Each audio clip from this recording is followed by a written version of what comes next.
మొన్ననే 3 దేశాల పర్యటనకి వెళ్ళినట్టు నరేంద్ర మోడీ ఆస్ట్రేలియాకి వెళ్ళడం, ఆస్ట్రేలియాతో ఒక ఒప్పందం కుదుర్చుకున్నారు.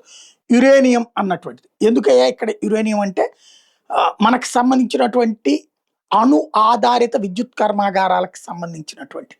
అయితే ఆస్ట్రేలియాలో ఉన్న జర్నలిస్టులు ఎవరైతే కాస్త ఈ వామపక్ష భావజాలిక జర్నలిస్టులు మనం ఇచ్చేటటువంటి యురేనియాన్ని ఇండియా కనుక అణ్వాయుధాలకి తయారు చేస్తే ఏం చేస్తారు అని అడిగారు.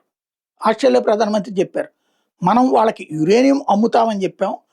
దేనికి వాడుకోవాలో తెలుసుకున్నటువంటి దేశమే అది. అది ఎందుకు వాడుకోవాలో అది చూసుకుంటది. యురేనియం ఎందుకు వాడాలో మనమేమి సర్టిఫికెట్ ఇవ్వట్లేదు వాళ్ళకి. శాంతియుత ప్రయోజనాల కోసం కాంక్షించే దేశం అది. ఈవెన్ అణ్వస్త్రాన్ని సైతం శాంతికే వాంఛించే దేశం అది. కాబట్టి వాళ్ళకి మనం పాఠాలు చెప్పాల్సిన అవసరం లేదు. మనం యురేనియాన్ని అమ్మే ఒక సెంటర్ అంతవరకే. ఇండియా వాళ్ళకి ఏ పర్పస్కి వాడుకుంటుందో వాళ్ళు ఇష్టమని తేల్చి చెప్పారు. తద్వారా చాచి చెంపదెబ్బ చెల్లుమని కొట్టినట్టు చెప్పారనమాట.